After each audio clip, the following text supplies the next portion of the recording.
Single dad si Archer. Hindi dahil sa namatayan siya ng asawa, kundi dahil sa nalaman niyang ginagamit lang nito ang pera niya sa panglalalaki. Hiniwalayan niya ang kanyang asawa, ngunit nakikipagmatigasan ito sa kanya na pirmahan ng annulment paper. Dahil sa nahihirapan siya na alagaan ng kanyang anak na si Timmy, naghanap siya ng babysitter na makakasundo ng anak niya. Ngunit ang taong alam lang niya na makakasundo ng kanyang anak ay ang tita Fiona nito na kapatid ng ex-wife niyang si Sarah. Ayaw na sana niyang may maging connection pa sa pamilya ng ex-wife niya. Ngunit hindi niya magawang putulin ang connection niya sa kapatid nito na una naman talaga niyang nagustuhan at dapat na pakakasalan kung hindi lamang niya nabuntis si Sarah. May pag-asa pa kaya silang maituloy ang dati nilang nabuong pag-ibig o ito lang din ang wawasak sa mga puso nila? Ating alamin ang buong kwento. I want milk. Water lang meron tayo, Timmy, dahil hindi pa ako nakakapag-grocery. I said, I want milk, Daddy. Sigaw ni Timmy na tila ba iiyak na sa pagmamaktol nito. Bakit ba kasi hindi mo magawa pati mag-grocery? Sana pala ibinigay mo na lang ako kay Mommy. Napahilamos si Archer sa kanyang muka habang pinipigilan na mainis sa anak niyang kanina pa naghahanap ng gatas. Bakit nga ba hindi siya nakapag-grocery? Di sana wala siyang anak na nagmamaktol. Isang linggo na siyang busy sa meetings. Ito ang totoong dahilan. Isabay pa ang kailangan niyang pamimilit sa asawa niya na pirmahan na ang annulment. Ngunit maging sa email na ipinapadala ni Archer, wala itong sagot. Wala na rin siyang balita sa ngayon kung nasaan na ba si Sarah. 6 na buwan na siyang naghihintay sa sagot nito pero mukhang pinagtataguan siya ng babae. Mamaya 1 galon na gatas ang bibilin ko, Timmy. For now, water muna. Please, nahihirapan na si Daddy. At sayang naman ang breakfast na inihanda ni Manang Terry kung hindi mo kakainin. Panguuto ni Archer sa kanyang 6 na taong gulang na anak. Kasalukuyan itong kinder. Matagal din silang nagsama ni Sarah, ngunit madalas itong umaalis ng bahay. At hanggang sa malaman niya na sa loob ng 2 taon lang pala naging loyal sa kanya ang kanyang ex-wife. Ang tagal na pala siya nitong ginagago. Milk po gusto ko. Pagmamaktol pa rin ito. Gusto mo ba talaga sa Mami Sarah mo? Nag-isip muna ito bago sumagot. Sa tingin ko, mas maaalagaan niya po ako or mas gusto ko sa tita Fiona ko. Tama, si tita Fiona po ang gusto ko. Mariing napapikit si Archer dahil sa sakit ng ulo. Timmy, may lalaki ang mami mo. At ang tita Fiona mo busy sa trabaho. May mga business ang tita mo. Restaurant yun. So bawal iwanan. Bawal siyang huminto para lang alagaan ka. At isa pa mukhang hindi rin yun papayag. Wala namang pakailam sa atin ng tita mong yun.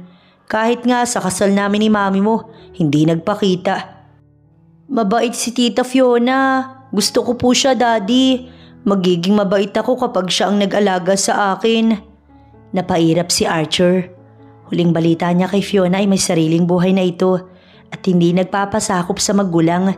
May business ito at may pera, kaya paano niyang sasabihin na maging babysitter ito ni Timmy kung hindi naman ito nangangailangan ng pera? Matapos mag-breakfast ni Timmy na hindi talaga niya napilit na mag-water, ay iginiyak niya na ito upang maihatid ng driver sa school nito. Una na rin po ako, Manang Terry. Paalam niya bago akmang sasakay na sa sasakyan nang magsalita ito. Malay mo naman, pumayag si Fiona. Pamangkin naman niya si Timmy, kaya walang masama sa hihilingin mo. Payo ni Manang Terry na pinag-isipang mabuti ni Archer. Sinubukan niyang dumaan sa restaurant after ng work kung saan namamalagi si Fiona dahil ang dalaga mismo ang may-ari nito. Nakita niya itong may kausap na lalaki, kaya naman napaatras siya. Ngunit huli na dahil nakita siya nito. Tumaas ang kilay ni Fiona sa kanya bago nagsalita. Anong ginagawa ni Archer Montecelo sa restaurant ko? May pagkasarkastik ang tanong ng babae. Babe, sino siya? Tanong ng lalaking kanina lang ay kausap ni Fiona. Never mind. Wika ni Archer bago umalis na. Kakausapin na lamang siguro niya si Fiona kapag wala na ang asungot nitong BF.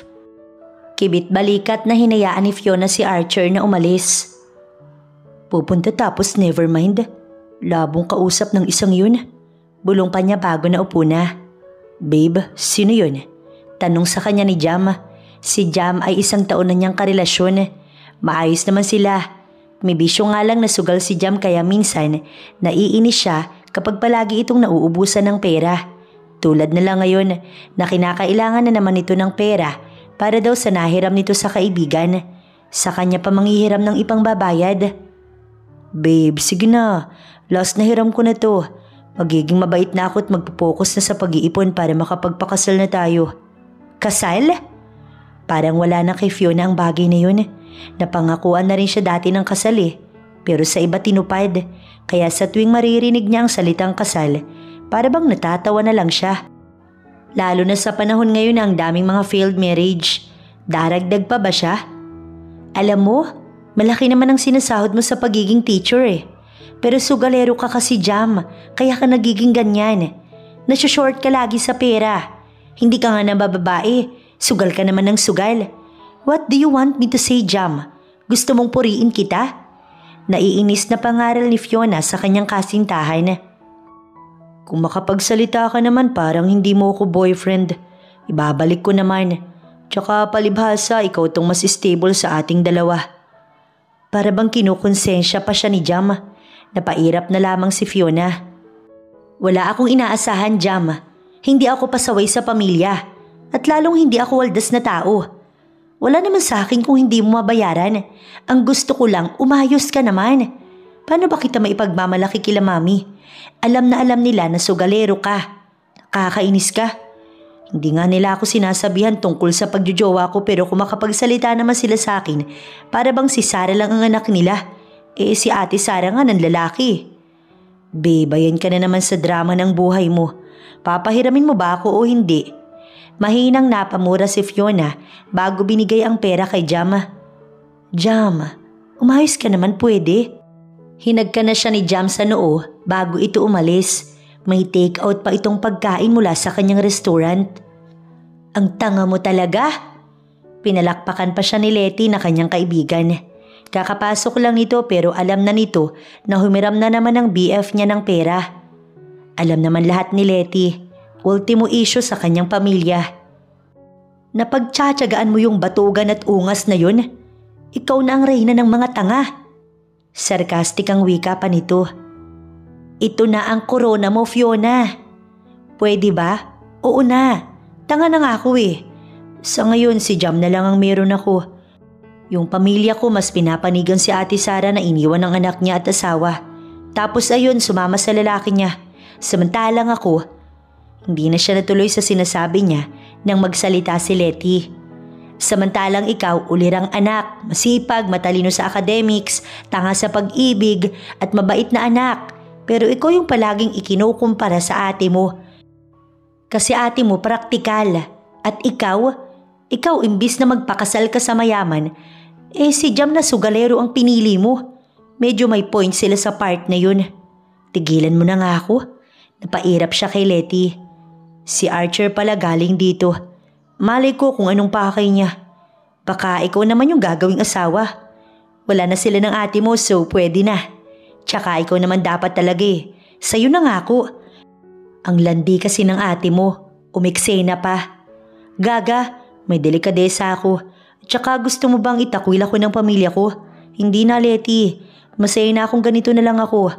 Malay natin magbago si Jam. Pasara na sana si Fiona. Nang makita niya si Archer na nakatayo sa harap ng restaurant na tila ba nag-aalangan pang pumasok. Nilabas niya ito. Pumasok ka kung may kailangan ka. Seryoso niyang sabi. Pumasok naman ito at naupo. Can we talk?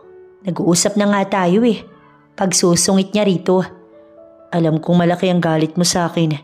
But this is not about what happened to us. This is about Timmy.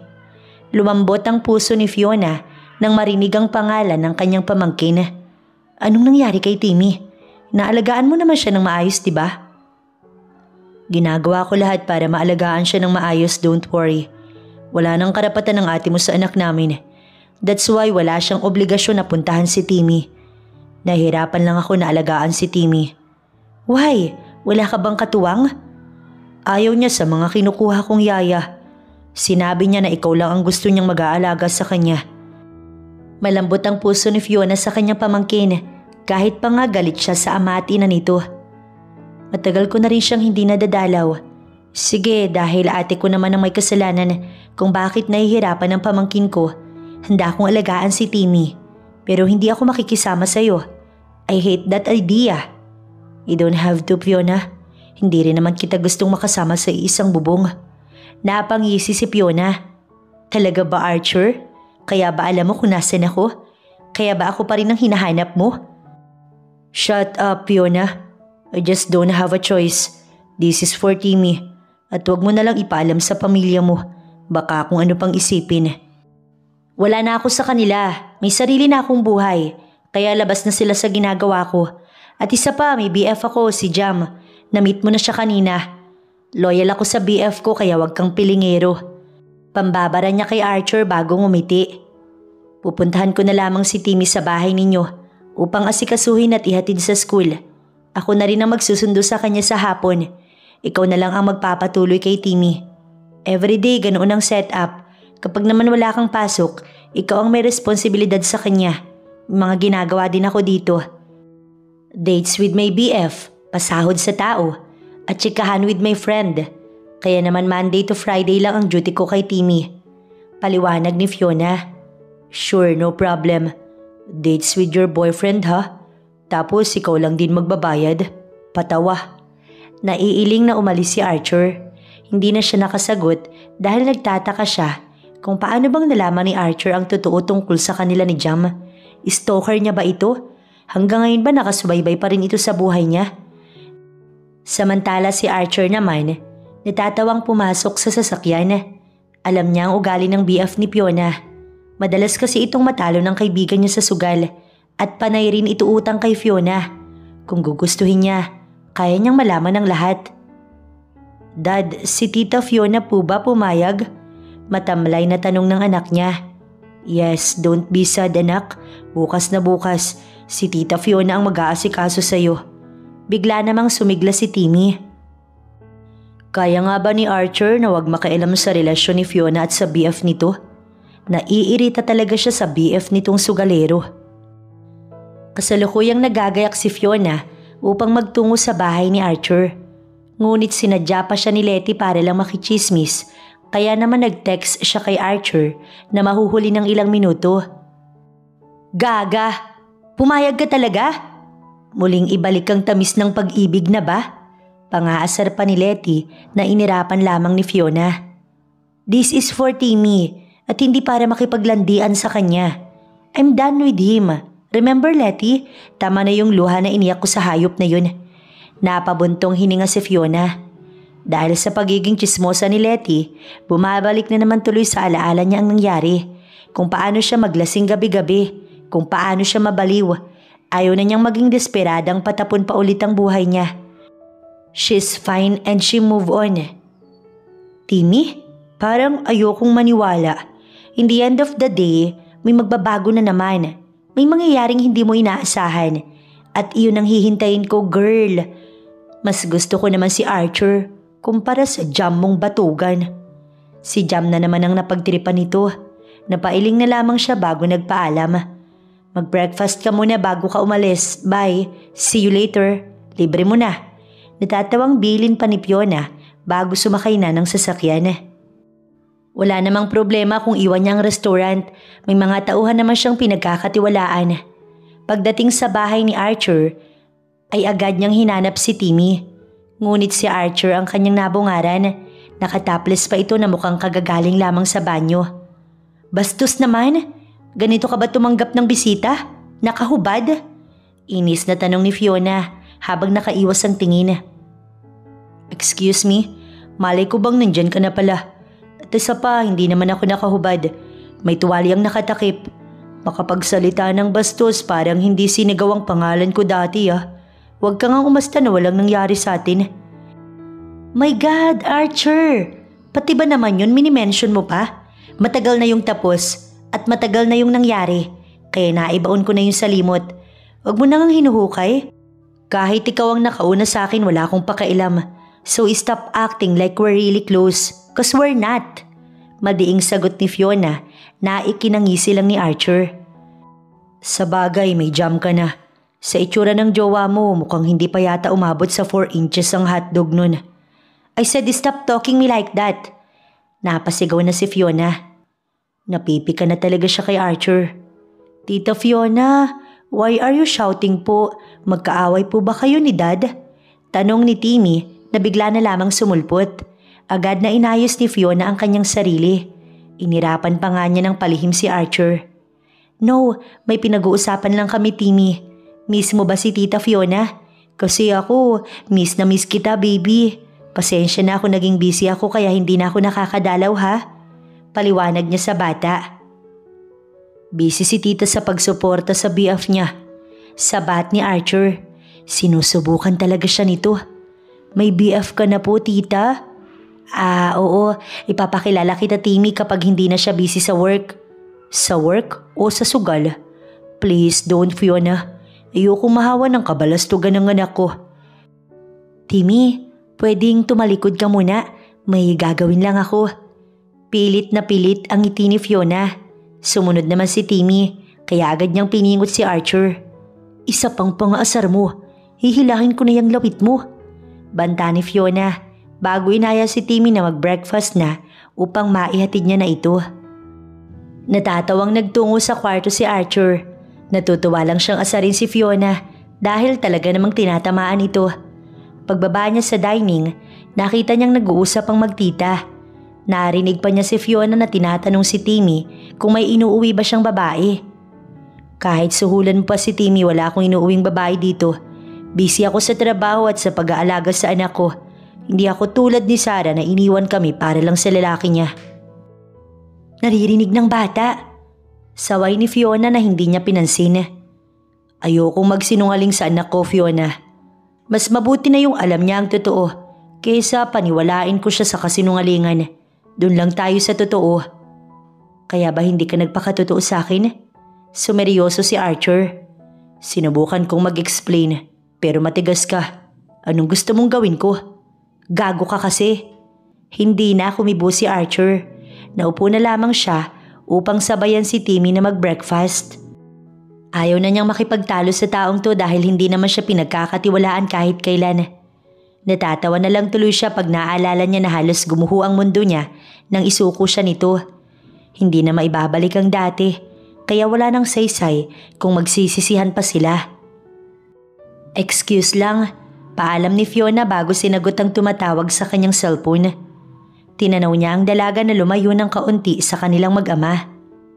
Sa tingin mo, masaya si Tita Fiona sa BF niya? Tanong ni Archer sa anak niyang walang kaalam-alam sa tensyon na namamagitan sa kanila ni Fiona. Sa tingin ko naman po, mabait po yung BF niya. Kasi po si Tita Fiona mabait at maganda po. Kapag sinaktan siya ng BF niya, kakalabanin ko po yun. Sa tingin ko masasaktan lang ang tita mo. Naiiling na wika ni Archer. Utu-utu pa naman ang tita mo. Natatawa niyang dagdag. Utu-utu po? Bakit po? Wala, sige na. Finish your breakfast na. Utos niya kay Timmy. Samantalang si Fiona naman, kausap ang kanyang BF na si Jam. Inaaya siya nitong mag-date na ikinatuwa naman niya. Mukhang nagbago na nga ito. Bakit ang saya mo? Curious na tanong sa kanya ni Archer. Kasi may date ako mamayang gabi. See? Sabi ko naman sa'yo mas better ang BF ko. Saan ba kayo magdi-date? Sa restaurant mo? Napahalakhak si Archer. Ang hirap kasi sa inyo, masyado ninyong hinuhusgahan si Jam. Tignan natin. Inirapan na lamang niya si Archer. Matapos mag-breakfast, inihatid na ni Fiona ang kanyang pamangkin bago siya bumalik sa restaurant. Hapon pa niya susunduin si Timmy kaya marami pa siyang oras. Ilang oras pa lang ang pinamamalagi niya sa restaurant ay may VIP silang dumating. Agad niyang pinag-asikaso ang kanyang staff.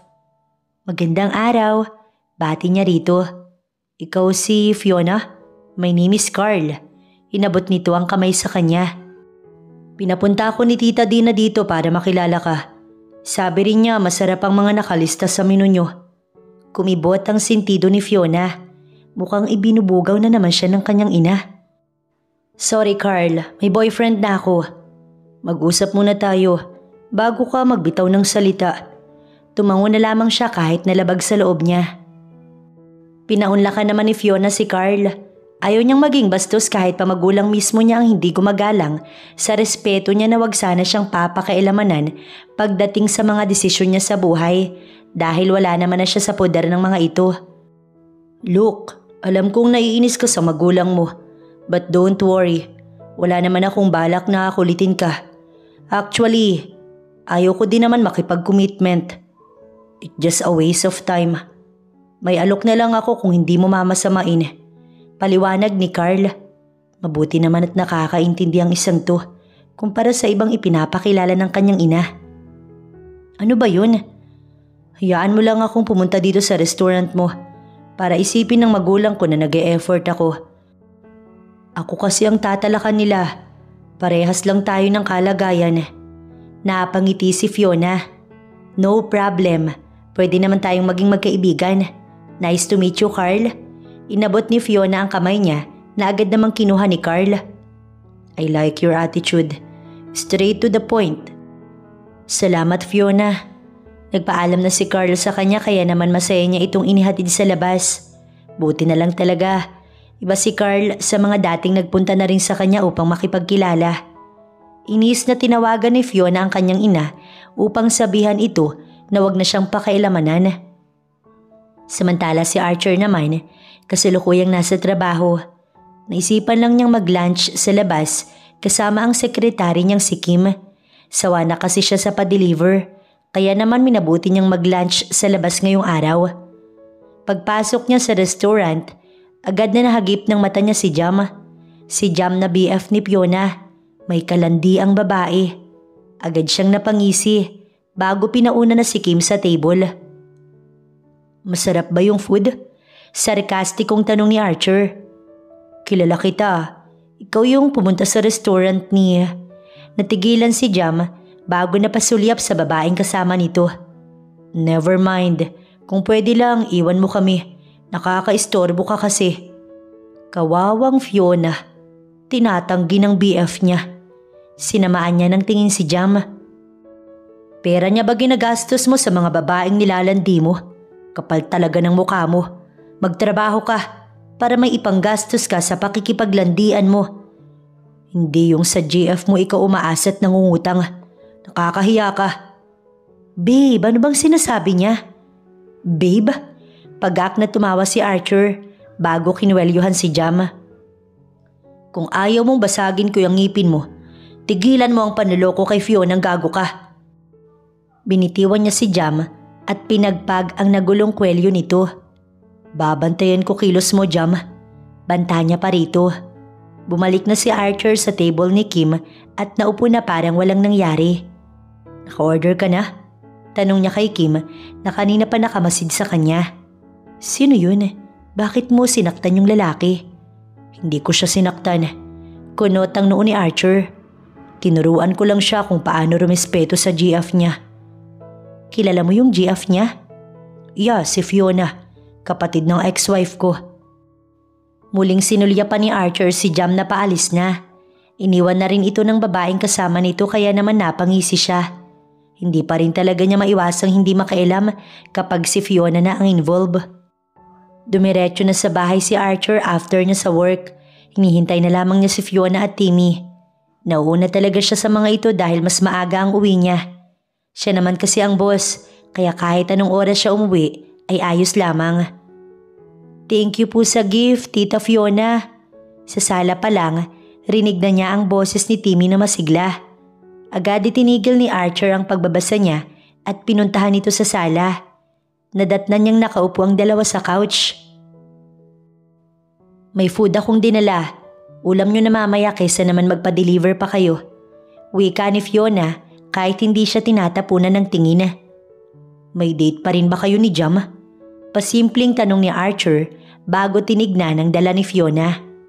Salamat sa food. Oo, tuloy daw ang date namin kaya nga mauuna na ako.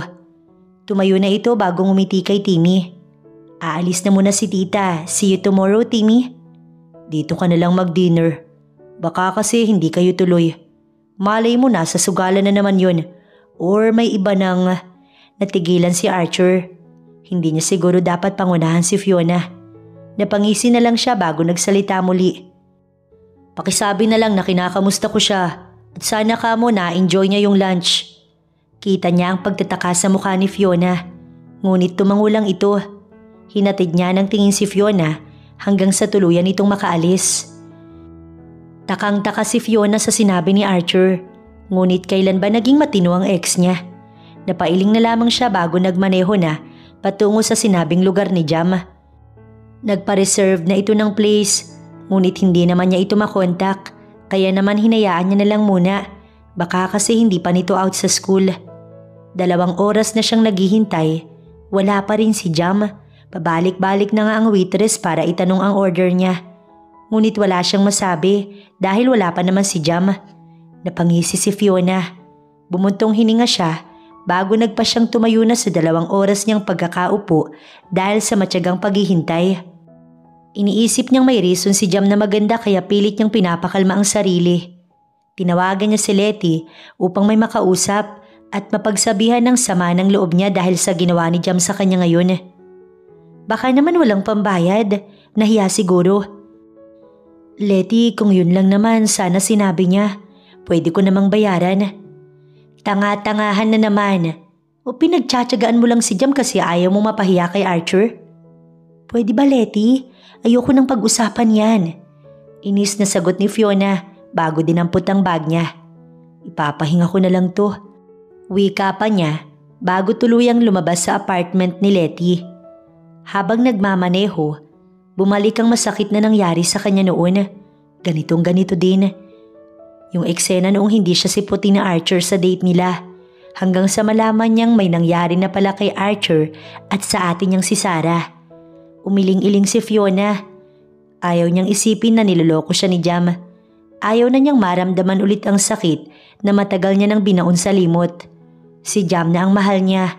Si Jam lang ang nakakaintindi sa kanya. Si Jam lang dapat. Agad siyang huminto nang magring ang kanyang cellphone. Tumatawag si Jam. Babe, sorry, pupunta na ako. May nangyari kasi babe, sorry talaga. Hindi na, pauwi na rin ako. Sa susunod na lang Jam. Binabana niya ang tawag. Pabagsak na nahiga si Fiona sa kama. Pakiramdam niya magkakasakit siya. Hindi lang niya matukoy kung sa overpatig ba ito o dahil sa pangiindya ni Jam sa kanya. Napabuntong hininga na lamang siya bago nagmuni-muni. Habang nakatitig sa kisame, naalala niya ang unang pagkakataon na umamin sa kanya si Archer noon. Yun ang pinakamasayang araw sa buhay niya. Si Archer ang unang tao na nagparamdam sa kanya na worth it siya. Maganda, matalino, mabait at deserve mahalin. Hindi kasi niya naramdaman iyon sa kanya magulang. Lagi na lang kasi ang atin niyang pinapansin ng mga ito. Kahit pa nga nag-valedictorian siya, wala man lang siyang nakuhang papuri sa mga ito. Si Sarah na panay cutting at mababa ang grade pa rin ang gustong-gusto nila. Ganito ka-unfair ang kanyang magulang. Kahit pagdating kay Archer, si Sarah ang pinanigan nila kaya naman nagparaya na lamang siya. Ayaw na niyang maulit ang trauma na ibinigay ni Archer, kaya naman kinalimutan na niyang namagitan sa kanila at sinubukang mamuhay ng normal. Ang taong nagparamdam kasi sa kanya na mahalaga siya ay ang taong dumurog din sa kanya. Paghaak na natawa si Fiona bago pinahid ang luha niyang umagos.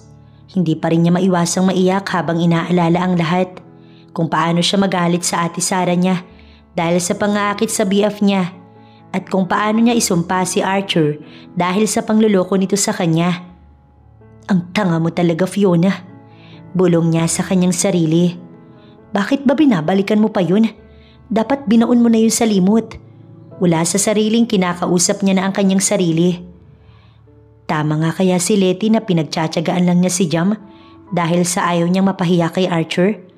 Bakit ngayon nagtatalo ang puso't isipan niya?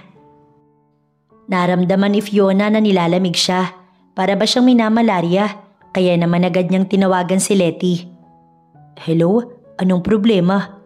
Hindi niya narinig ang iba pang sinabi ni Archer dahil inilayo niya agad ang tenga niya sa cellphone. Nagulat kasi siya dahil si Letty ang alam niyang tinawagan niya. Napabuntong hininga muna siya bago muling inilapit ang cellphone sa kanyang tenga. Mali ako nang natawagan, pasensya na. Paniguradong may problema ka. Ano ba yun? Hindi ako si Letty, pero pwede naman akong tumulong. Mas malapit lang ako kumpara kay Letty.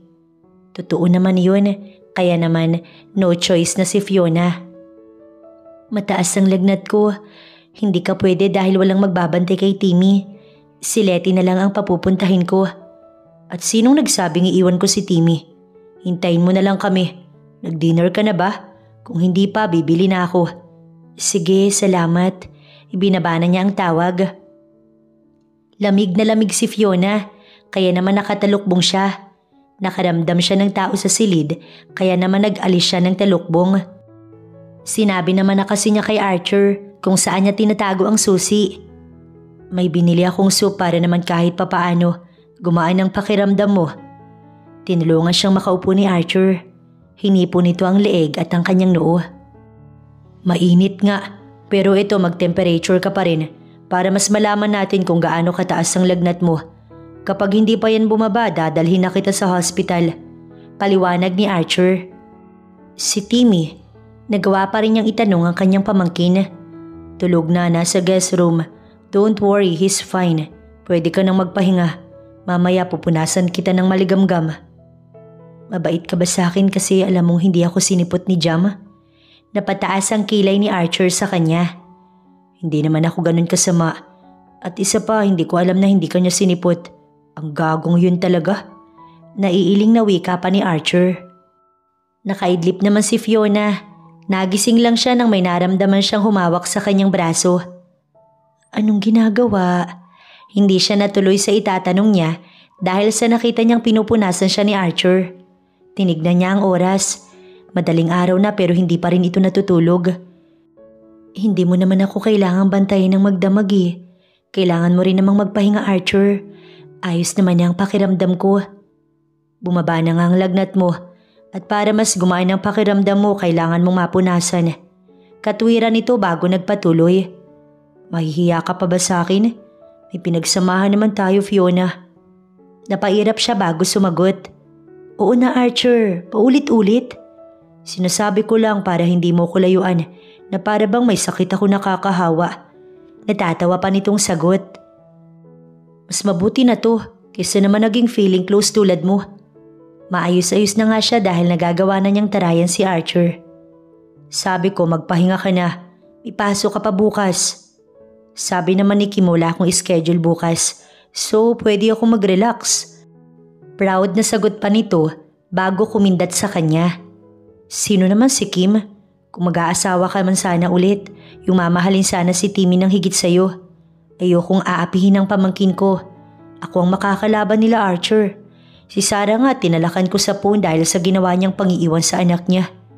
Banta ni Fiona. Ako ang nagtaboy sa kanya kaya siya napilitang iwanan kami. Hindi ko matanggap na sa loob ng ilang taong pagsasama namin, nagawa niya akong pagtaksilan na kahit naman hindi maganda ang marriage namin, never ako nag-cheat sa kanya. Hindi nakasagot si Fiona. Alam niyang mali talaga ang ate niya kaya naman wala siyang maikatwiran. Matapos siyang punasan ni Archer, bumalik na siya sa pagtulog. Kinaumagahan ni nakita niyang tulog na si Archer. Nakadukduk ito sa kama kaya naman dahan-dahan siyang umalis sa higaan. Kinumutan na rin niya si Archer bago lumabas ng silid. Sinilip niya si Timmy na nasa kabilang silid. Tulog pa ito kaya naman bumaba na siya sa kusina upang ipagluto ito ng almusal.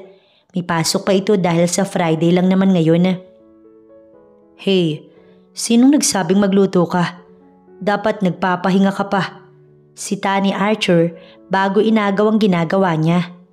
Maayos naman na ang pakiramdam ko. Kaya ko na magluto kahit almusal lang. May pasok si Timmy. Need niya na mag-breakfast. Ipagpaalam ko na si Timmy kaya wala ka nang dapat alalahanin. Napakunot ang noo ni Fiona. Sana hindi mo na lang pinag-absent kahit pag ganito ko. Sayang ang araw na maaari siyang matuto. Tita Fiona, maayos na po ba kayo? Bigla na lamang sumulpot si Timmy. Good morning, baby. Yes po, maayos na si Tita Fiona. Nagpray po ako kagabi na sana maging maayos kayo agad. Hala, gumana ang pray mo. Salamat po. Pinisil niya ang pisngi ni Timmy. Si Archer na ang nagluto ng almusal. Sabay-sabay silang mag-breakfast nang bigla na lamang may mag-doorbell. Si Fiona ang nagbukas at si Jam ang tumambad sa kanya at may dala itong bulaklak. Good morning, babe. Bati nito habang malawak ang ngiti. Mukhang manunuyo si Jam, ngunit hindi ito ang tamang oras dahil malalaman itong natulog si Archer sa kanyang bahay. Ang aga mo naman, tanong niya kay Jam. Napataas ang kilay nito. And so, maaga o hindi, may problema ba, babe? Hindi mo ba ako aalukin man lang na? Natigilan si Jam at napasulyap kay Archer na bigla na lamang sumulpot sa likod niya. Ikaw pala, Jam. Nice to meet you again. Ngumisi si Archer. Na-enjoy mo ba ang lunch?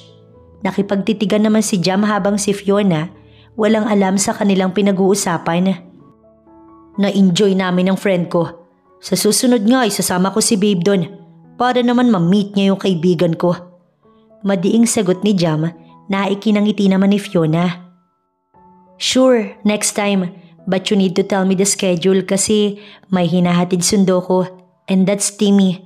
Pasok ka, ipapakilala kita. Timmy is a very honest person. Mali mo mahawa ka. Sige lang, kausapin mo ang anak ko.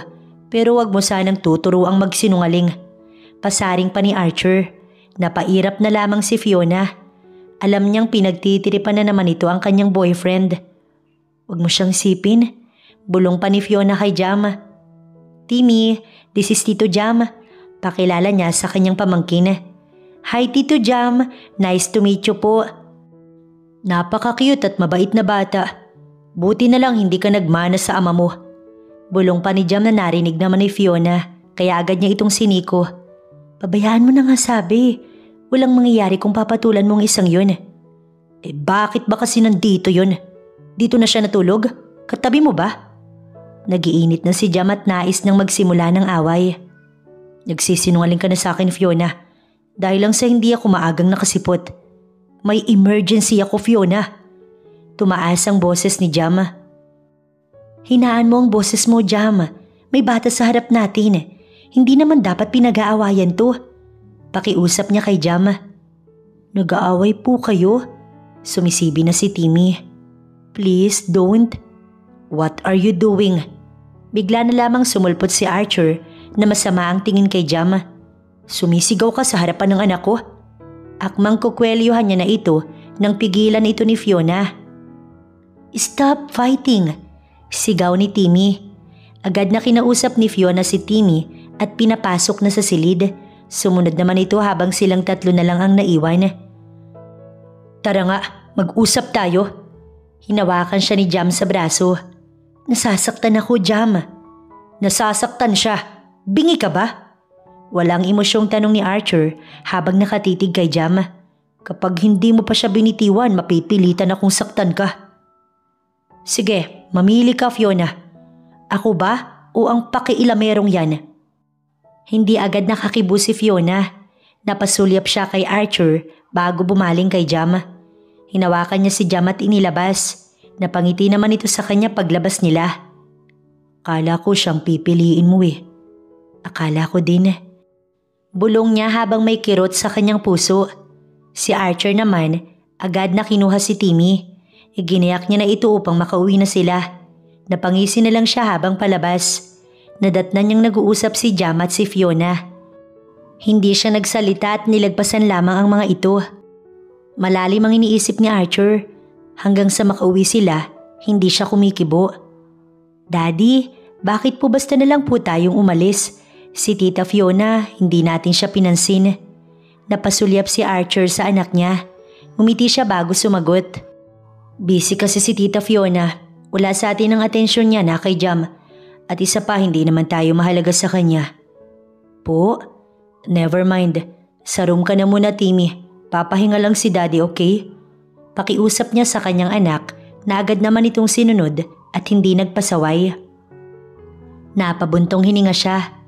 Tutulungan nga ba niya si Fiona na malamang niloloko lamang ito ni Jam o hahayaan niya na lamang? Hindi na rin naman siguro siya kailangan ito. Alam ni Archer na napakalaki ng kasalanan niya kay Fiona, kaya naman sukdulan ng galit nito. Ngunit kung hinayaan lamang siya nitong magpaliwanag at ipaglaban ng pag-ibig nila, baka sakaling kay Fiona siya ikinasal at hindi sa Ate Sarah nito naubod ng sinungaling. Kung hindi lang sana naging hadlang ang magulang ni Fiona, hindi niya susukuan ng dalaga. Ngunit kailangan niyang panagutan si Sarah.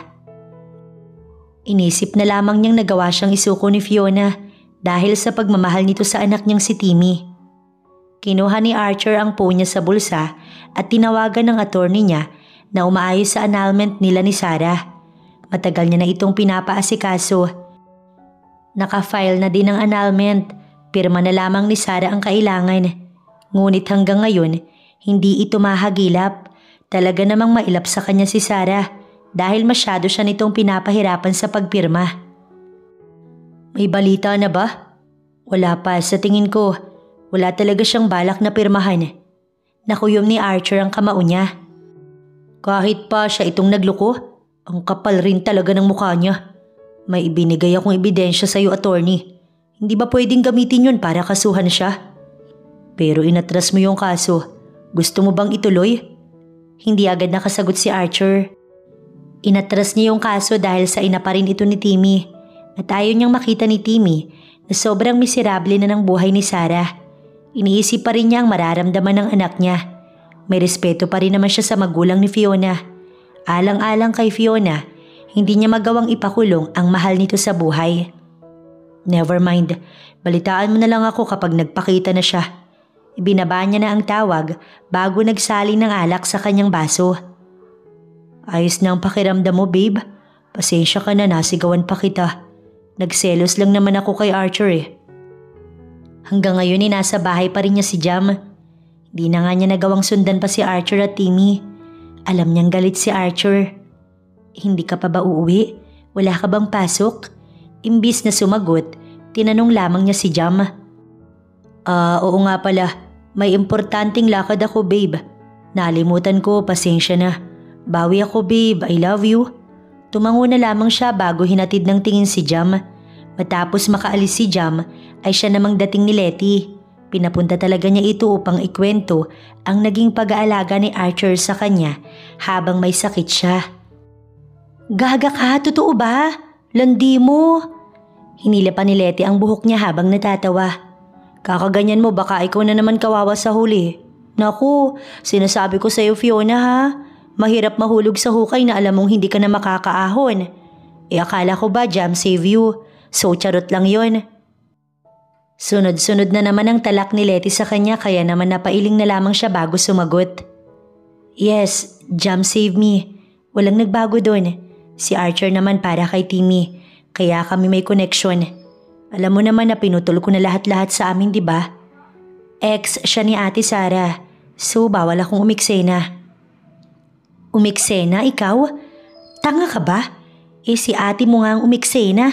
Nilandi niya si Archer, tapos ayun nagpa-jaunties. Diyos ko, kung nirespeto ka ni Sarah, never siyang didikit sa BF mong si Archer. I mean ex-BF. Sorry friend, na-carried away lang. Past is past, Letty. Ito na kami ngayon. May Jam na ako siya, single dad na naghihintay mag-anal sa ate ko. Ewan ko ba naman kasi kay ate kung bakit tayo sumulpot. Kahit ako wala na akong balita sa kanya.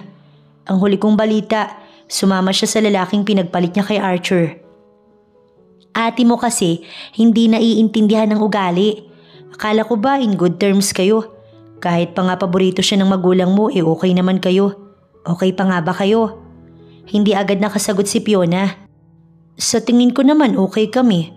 Kahit naman may naging problema kami sa lalaki, binaliwala ko yun dahil mahal ko siya.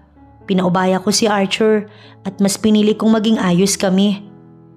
Fiona, inalog pa siya ni Letty. Hindi kayo okay ni Sarah simula nang ahasin niya si Archer. Aminin mo o sa hindi, may lihim kang galit at hinanakit sa puso mo. Pinili kong magpatawad, Letty. Pero bakit si Archer? Hindi mo mapatawad? Pumamewang si Letty. Kasi iba siya. Kapatid ko yun at siya. Natigilan si Fiona. Umiwas siya ng tingin kay Letty. Nagugutom ako, kain tayo. Pag-iiba niya ng usapan. Para-paraan ka rin no? Hindi mo masabi no? Sige ako na lang. Kasi si Archer, siya yung kasiyahan mo. Siya yung unang taong nagmahal at tumintindi sa'yo. Pero sa huli, siya rin yung dumurog ng sobra sa'yo, Fiona. Nalungkot si Letty. Tandang-tanda ko pa na walang araw na hindi ka umiiyak at naglalasing. Kailangan mo pa ngang uminom ng pampakalma para lang makatulog at makapagpahinga. 1 buwan kang nasa hospital, pero walang nakaalam ni isa sa pamilya mo. Kaya buwisit na Sarah yan. Hindi ko siya kayang patawarin, bes, sorry. Tapos na yun, Letty. May jam na ako. Pinilit niyang umiti sa kanyang kaibigan. Pero Fiona, para kasing ginagamit mo lang si jam para masabing naka-move on ka na. Paano kung oo? Hindi madaling kalimutan ang pinagsamahan namin, Letty. Nangako kami sa isa't isa hanggang dulo na magmamahalan kami. Anong gagawin ko, Letty? Ayoko malaman niya hanggang ngayon na siya pa rin yung sinisigaw ng puso ko. Gusto kong lukuhin ang sarili ko na si Jam yung mahal ko. Niyakap siya ni Letty. Matututuhan mo ring mahalin si Jam kahit pa nga sugalero ang taong yun. Sa tingin ko naman loyal siya sa'yo. Tinuyo ni Letty ang kanyang luha. At kung hindi siya loyal, hindi rin naman iiyak kasi hindi mo naman siya mahal. Napabuntong hininga na lamang si Fiona. Hindi rin sila nagtagal ni Letty dahil sa bigla na lamang siyang tinawagan ng kanyang ina upang doon siya mag-dinner. Tinutulungan nga pala niya si Carl kaya naman kailangan niyang dumalo. Agad siyang nagayos para hindi mahuli. Mabuti naman at hindi ka nagpa-espesyal pa. Umirap ang ina niya pagbungad nito sa kanya. Imbis ng ngiti ay pagalit pa ang salubong nito na hindi rin naman nabago. Masaya ako makita ka, Mami. Hindi ka pa rin nagbabago. Napangisi pa siya bago sumulyap sa ama niyang palapit na rin. Si Dad din pala. Mukhang maayos naman kayo na wala ako. Kanina pa naghihintay ang bisita. Tigilan na ninyo yung mga pasaring ninyo. Saway ng kanyang ama. Pasalamat ka dahil stable. Dahil din naman sa amin yan kaya huwag ka na mag-inarte. Tinalikuran na siya ng kanyang ina. Pinag-aral mo lang ako. Pero ako pa rin naman ang nagpayaman sa sarili ko. Pero sige, salamat Mami. Napakabuti mong ina. Sarcastic ang sabi ni Fiona bago pinalakpakan ng ina niya ngayon. Nanlilisik ang mata sa kanya. Ang wrinkles mo, Mami. Baka lumabas lahat kapag na-stress ka. Smile, Ma'am. Ayaw mo naman sigurong makita nila ang kasamaan ng ugali mo. Kung hindi lang sinabi ng ama mo na papuntahin kita, hindi ko yun gagawin, Fiona. Kumpara sa'yo, mas masunurin at mas gusto ko si Sarah. Salamat, Mami, sa pag-imbita ha. Sana si Sarah rin, no? Huwag mo siyang isasali dito dahil hindi siya tulad mo. Yes, Mom. Salamat at sinabi mo yan. Hindi talaga kami magkatulad. Lilampasan niya na ang kanyang ina. Nadatnan niya si Carl na nasa dining area na tahimik na nakamasid lang. Ngumiti siya dito dahil sila lang naman ang nagkakaunawaan. Masaya kung kahit busy ka, Iha, nakapunta ka pa rin. Ama ni Carl ang nagsalita. Nagpaalam lang po ako sa BF ko kaya ako nakapunta. Nice to meet you po. Diretsahang sagot ni Fiona. May BF ka na pala, Iha. Tila ba nadismaya ang ama ni Carl? Kung nakakapatay lang ang titig, kanina pa siya nakaburol dahil sa titig ng ina niya na napakatalim. Hindi po ba nasabi ng magulang ko? Ang ate ko single yun, pwede naman na siya. Mas maganda at mas matalino daw sa akin yun eh. Sarcastic kanyang wika. Pasensya na kayo sa kanya. Sabat ng kanyang ina. Napangisi si Fiona. Ayaw kong paasahin si Carl, kaya naman sinabi ko na agad. May nobyo na ako. Pinabalak na rin naming magpakasal. Kumindat siya kay Carl na ngayon ay bilib na bilib sa kanyang katapangan. Hayaan ninyo si Carl na pumili ng babaeng natitipuhan niya. Tama ka dyan, Iha. Sumang-ayon ang magulang ni Carl. Matapos ang dinner, nagpaalam na siya. Ngunit hindi siya hinayaan ng ina niya na makalis agad. Hinila siya nito palabas at malakas na sinampal. How dare you? Ipinahiya mo kami. Ito na nga lang ang magagawa mo para kahit papaano maging proud naman kami sa'yo. Ikaw lang yung ina na nakilala kong never naging proud sa anak mo. Ayos lang, sanay naman na ako eh. Proud na proud ka naman kay Sarah. E di sana, siya na lang yung ibinugaw mo. Mapang insultong sabi pa ni Fiona. Anak mo ba talaga ako? Sana nga ampun na lang ako para hindi masyadong masakit kapag tinuturing niyo kung ibang tao. Kahit na anong pigil ni Fiona, hindi pa rin talaga niya mapigilan ang pag-agos ng kanyang luha. Pag-alis ni Fiona, walang humpay ang pag-agos ng kanyang luha. Sana nga kaya niyang kamuhian lang ang magulang niya ngunit hindi dahil may parte sa pagkatao niya na sobrang sakit pa rin matrato ng hindi tama ng sarili niyang magulang. Hindi alam ni Fiona ang gagawin niya. Wala siya sa sarili, kaya naman inihinto na lamang niya ang kanyang sasakyan at umiyak ng umiyak hanggang sa maubos ang luha niya at mapagod.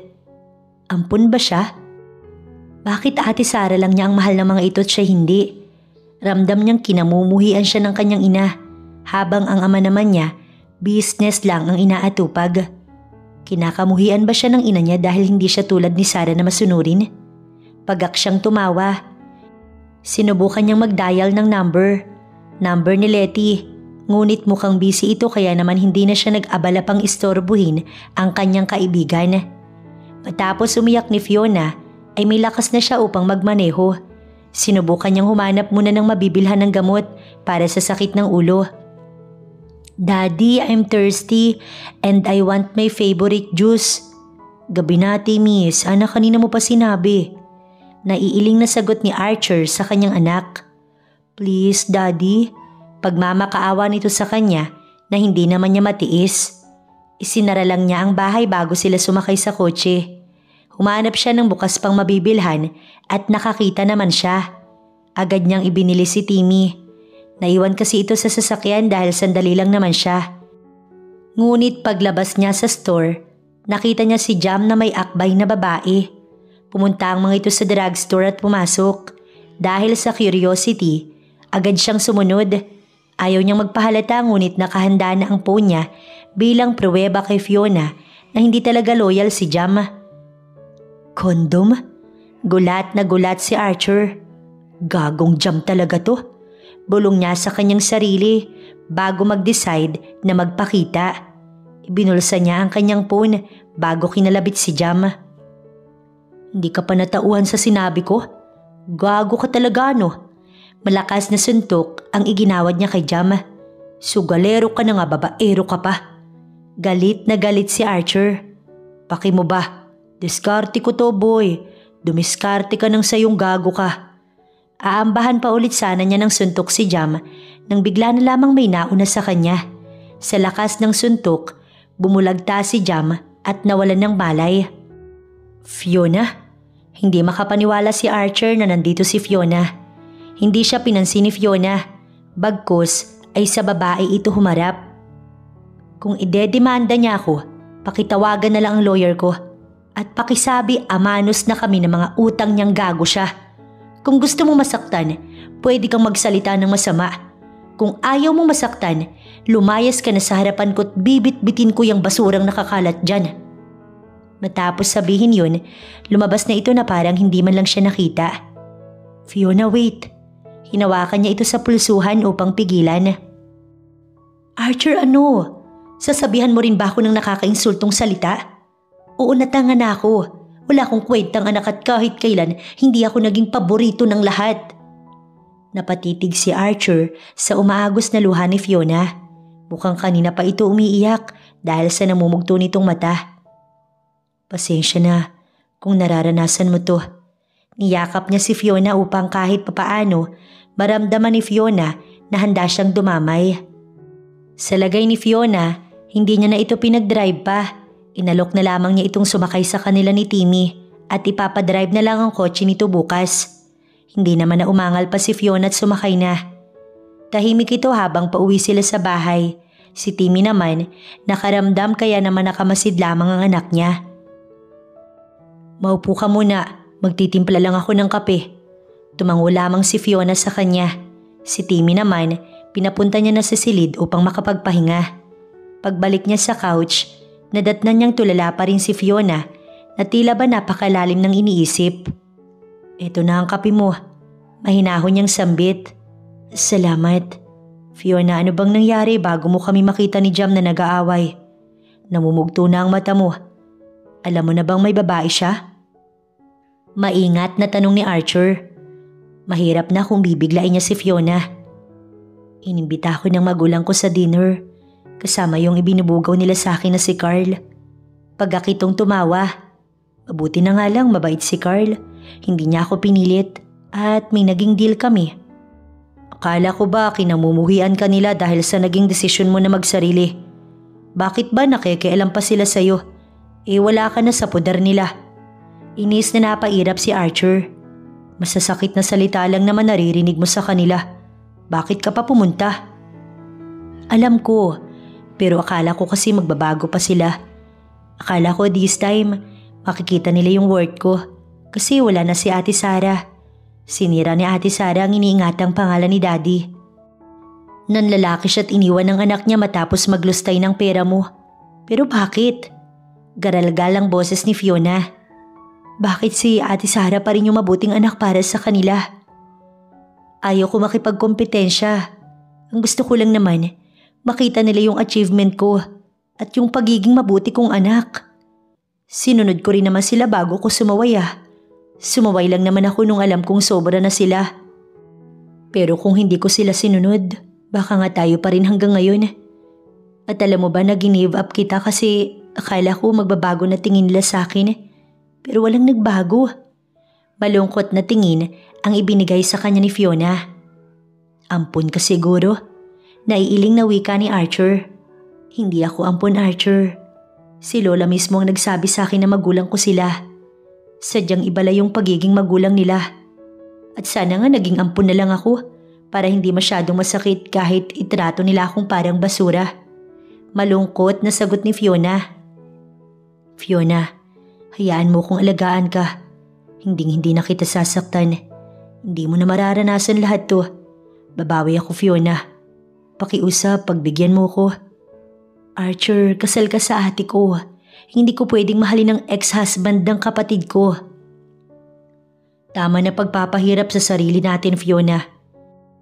Alam kong mahal mo ko, so please, wag mong iisipin ang sasabihin nila. Once na mapirmahan na yung annulment, pakakasalan kita. Ikaw naman talaga dapat, Fiona. Ikaw ang mahal ko. At siguro nga tadhana natin to. Ang mag-break kay ni Jam at ang maghiwalay kami ni Sarah.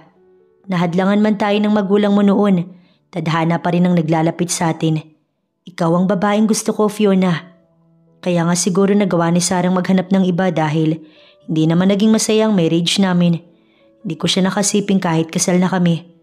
Naging cold ako sa kanya dahil pinangako ko sa sarili ko na sa'yo lang tong puso ko. Walang araw na hindi ko sinabi yun sa kanya. Ngayon ay hindi na nagdalawang isip pa si Archer na sabihin ang totoong nararamdaman niya pa rin kay Fiona. Archer, hindi tayo pwede, tama na to. Hanggang ngayon ba naman duwag ka pa rin? Isang malakas na sampalang naging sagot niya, dahilan para tumabingi ang mukha ni Archer at mamula ang pisngi nito. Hindi ako duwag, Archer. At kung naging duwag man ako, kasalanan mo yun. Kung napigilan mo lang sana ang sarili mo na pumatol sa kapatid ko, edi sana hindi tayo naging ganito. Panunumbat ni Fiona. Sinabi ko naman sa'yo na hindi ko yun ginusto. Nilasing nila ako, wala ako sa sarili. And so, sa tingin mo, safety card mo na yun porkit lasing ka?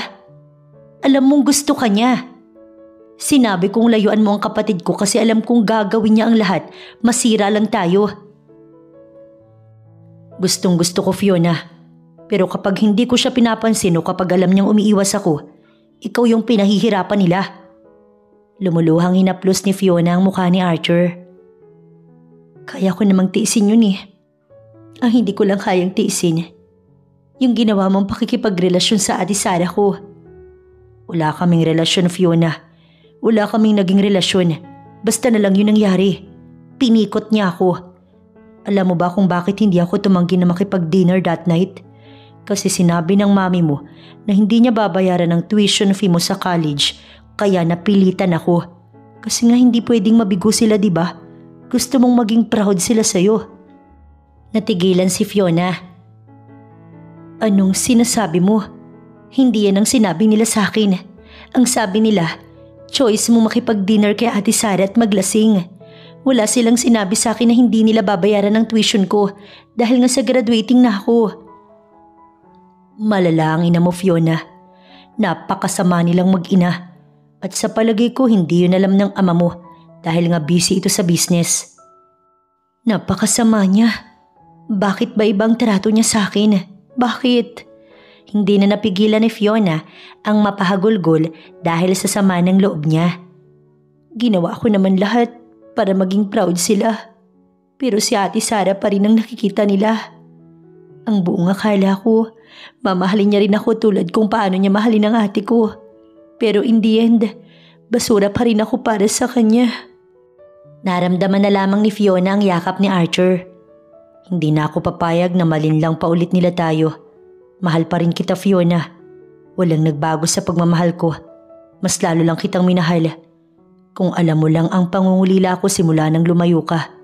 Palagi kitang palihim na pinamamanmanan dahil hindi ko matiis na walang balita sa'yo. Ako na lang ulit, Fiona. Tayo na lang ulit. Patawarin mo ko't magsimula tayo muli kasama si Timmy. Paano kung hindi na siya pinatapos pa ni Archer? Wala na silang magagawa. Dahil hindi na ako papayag na masira pa nila tayo. Mahal mo rin naman ako, di ba? Fiona, sabihin mong mahal mo pa ako. I'm willing to do anything for you. Sa tingin mo ba na wala ang pagmamahal ko? Hirap na hirap akong kalimutan lahat. At sa tuwing bumabalik yung mga alaala natin na masaya, hindi ko maiwasang mag-breakdown. Tanggap ka namin ni Timmy. At alam kong maiintindihan rin niya, Fiona. Sa ngayon, paunti-unti nating ipaliliwanag sa kanya yung sitwasyon natin. Ngumiti si Fiona kay Archer at muli silang nagyakap. OMG! Totoo ba? Gagi ka! Akalain mo nga naman na sa huli kayo pa rin pala talaga. Masaya at kinikilig si Letty para kay Fiona. Kaninang umaga siya naihatid ni Archer matapos nilang ihatid si Timmy at nagpaalam na rin siya dahil nga sa kailangan niyang mabisita ang restaurant. Ngayon nasa restaurant siya habang si Letty agad siyang sinugod matapos niyang ibalita na nagkabalikan na nga sila ni Archer. Hindi ko rin naasahan, Letty. Maging ako nagulat sa mga nangyari. Nalaman kong nilinlang ako ni Mami at ni Sarah. Tinakot niya si Archer na hindi ako makakapagtapos kapag tinanggihan niya sa Ate Sarah. Kahit ganoon, masaya ako nagkaliwanagan kami. Past is past. Kung hindi namin maibabalik ang dati, edi gagawa na lang kami ng panibagong memories. Paliwanag niya habang nakangiti. Pero kasal pa rin siya sa Ate Sarah mo. So kabit ka ganon? Loving your sister ex-husband ang tema? Kabit nga ba ako? Wala na sila. Si Ate Sarah ang nagluko at nakafile na rin ng annulment. Pirma na lang ang kulang. Kung nakikipagmatigasan siya, bakit ako sa suko? Hindi na ako papayag na sirain na naman nila ang buhay ko. Matapang na sagot niya bago tumitig kay Letty. Letty, this is the moment. Ako naman, tama na ang pagiging selfless. Masaya ako para sa iyo, Bes. Kinikilig na wika pa ni Letty. Eh di may date na kayo niyan. Sige na, ako nang bahala kay Timmy. Basta enjoy kayo. At saka alam ko naman na ikaw talaga ang gusto ng family niya. For sure, masaya rin naman ngayon. Salamat, Bes, pero kasi nakausap na ni Archer si Tito at Tita. And doon namin iiwan si Timmy. Tama ka, masayang masaya silang malaman na kami na ulit. Welcome pa rin ako sa family nila. Nakakahiya nga eh. Alam mo, buti pa family ni Archer, mas itinuturing kang anak kaysa sa ina mong ubod ng Bruhilda. Napairap pa si Letty. Kundi mo lang mami yun, papatulan ko talaga. Hayaan na lang natin, baka iba lang talaga siya maging magulang. Napabuntong hininga si Fiona bago naglagay ng ngiti sa labi. Update na lang kita sa first date namin. Napaiwas siya ng tingin dahil sa pamula ng pisngi niya. Sus, alam kong lanta na ang pechay at mukhang madidiligan na naman ni Archer. Pero Bes, medyo pakipot ng onti no. Huwag yung buka agad. Bes, medyo play hard to get and innocent. Tapos biglang wild, malala. Tinakpan na niya ang bibig ni Letty dahil sa nakatingin sa kanila ang mga staff niya. Gaga ka. Naririnig ka nila kaya manahimik ka nga, Letty. Saway niya sa kanyang kaibigan bago ito iniwan. Matapos niyang magsara ng restaurant, siya namang dating ni Archer. Napag-usapan kasi nilang susunduin siya nito, kaya naman hindi na siya nagdala ng sasakyan. On time ka talaga. Nakangiting wika niya upang mabasag ang katahimikan. Kasalukuyan na silang patungo sa place na dati nilang gustong pinupuntahan. Siyempre ayokong mahuli, lalo pa nga't ito ang unang date natin. Matagal na tayong hindi nagkakasama ng ganito. Sagot ni Archer. Sabi nga pala ni Mami na mag-enjoy lang daw tayo. Si Tita talaga? Saglit lang naman tayo, di ba? Kasi nga si Timmy nakakahiya na iasa pa natin sa kanila. Fiona, hindi tayo uuwi. Sa hotel yung date natin. Nasa mid si Fiona sa gulat. Akala ko ba sa place na lagi nating pinupuntahan noon? Gulat na gulat siya. Ngunit ngumisi lang si Archer sa kanya at nag-focus na sa pagmamaneho. Mabilis ako magmaneho at hindi ako magpipreno mamaya. Wika pa nito na halos ikalundag ng puso niya sa kaba. Totoong sa hotel sila dumiretso ni Archer. Ganito na lang ba kasabik si Archer na makasama siyang muli? Dahil nga sa matagal na noong nagsiping sila, talaga namang may kaba sa puso ni Fiona. Pwede ba siyang tumakbo? Umayaw? Tuyotang pechay niya kaya hindi niya alam kung papaano siya sasabay kapag inangkin siya ni Archer. Masaya kung bumalik tayo sa kung ano naman talaga dapat tayo. Bulong ni Archer bago sumimsim ng alak na nasa wine glass. Nakatitig ito sa kanya kaya naman agad siyang nag-iwas ng tingin dahil ayaw niyang makita nito na kinikilig siya. Wala nang makapaghihiwalay sa atin, Fiona. Hindi na ako papayag na umapila pa sila. Pangako ni Archer bago ibinaba ang wine glass na hawak-hawak. Pwede ba? Hingi nito ng permission para siya'y hawakan. Tumango siya bago hinintay ang hakbang ni Archer. Naramdaman niya na dumampi ang kamay nito sa kanyang braso. Napapikit pa siya dahil sa kiliting dumaloy sa buong katawan niya. I miss you, Fiona. Malamlam ang mata ni Archer. Ang buong akala niya, mag-uumpisa na ito. Ngunit nagulat na lamang siya nang isubsob nito ang muka sa leeg niya. I hope it never ends. I'm so scared. Hinaplos ni Fiona ang buhok ni Archer. Shh, it won't. Hinarap niya ang mukha ni Archer sa kanya at masuyo itong hinalikan hanggang sa ang halik na siya na agad ang naglid ay lumalim ng lumalim. Matapos ang muling pag-iisa, tahimik silang nakahiga habang nakaunan siya sa braso ni Archer. Nakatitig lamang si Fiona sa kisame. Sa ngayon, magaan na ang kanyang pakiramdam. Akala ko, hindi mo ko matatanggap kahit na may anak na ako kay Sarah. Basag ni Archer sa katahimikan. Pamangkin ko si Timmy at kahit anong mangyari, tanggap ko siya. Walang kasalanan ng bata. Si Ate Sarah naman sobrang dami niyang atraso sa akin at pagkukulang na rin kay Timmy. Mahal kita. Mahal pa rin kita, Archer. At kahit maging ano ka pa, hindi iyon magbabago. Pakakasal tayo. Matapos mapirmahan ni Sarah ang annulment. Kung pera ang kailangan niya, ibibigay ko. Manahimik lang siya. Sa tingin ko naman wala na siyang balak na magpakita pa. Kahit nga yata magulang ko, walang balita sa kanya.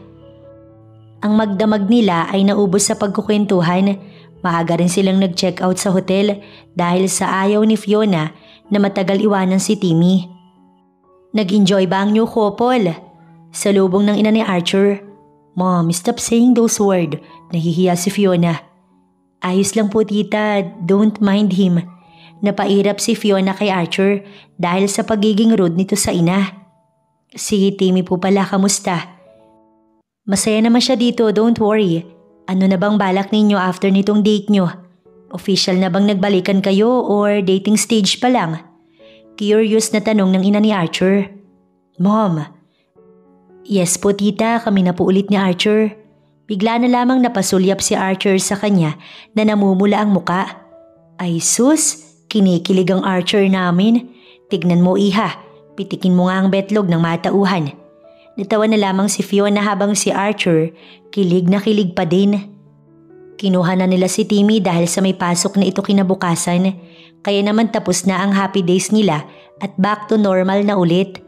Ang nagbago lang naman ay ang pagtitinginan nila sa isa't isa. Kung noon ay enemy sila, Ngayon ay lover na ulit. Bye for now, Timmy. Need mag-work ni tita eh. Don't worry, dito naman ako magdi-dinner kasama si Daddy. Paalam niya sa pamangkin niya bago bumaling kay Archer. Huwag mo na akong sunduin mamaya. Dala ko naman ang car ko. See you later. Kumindat siya kay Archer dahil sa hindi naman maaaring halikan niya ito sa harapan mismo ni Timmy. Pagdating sa restaurant ay inayos niya na ang pampasahod sa mga tao. Habang busy sa pag-check ng income nila this month, napukaw ang atensyon niya nang lumapit ang isang staff niya. Ma'am, Daddy mo po nasa labas. Napakunot ang kanyang noo bago tumingin sa labas. Tumayo siya at sinabi sa staff niya na maghanda ng makakain. Pasok ka, Daddy. Alok niya sa kanyang ama. Kahit pa nga paano'y magulang pa rin niya ito. Mangiti sa kanyang labi upang matakpan ang hinanakit na dinadala niya. Talaga palang naging maganda ang tinayo mong negosyo. Puri nito bago na upo. Magbubukas po ulit kami ng panibagong branch around Makati. Proud niyang sagot. Ano bang sadya mo, Dad? Hindi ko inaasahan na dadalawin mo ko. Bakit hindi, anak kita? Hindi ko inaasahan yan. Akala ko kasi nakalimutan mo na rin ako. I'm doing good, Dad. Thanks for visiting. Sarcastic ang dagdag pa niya.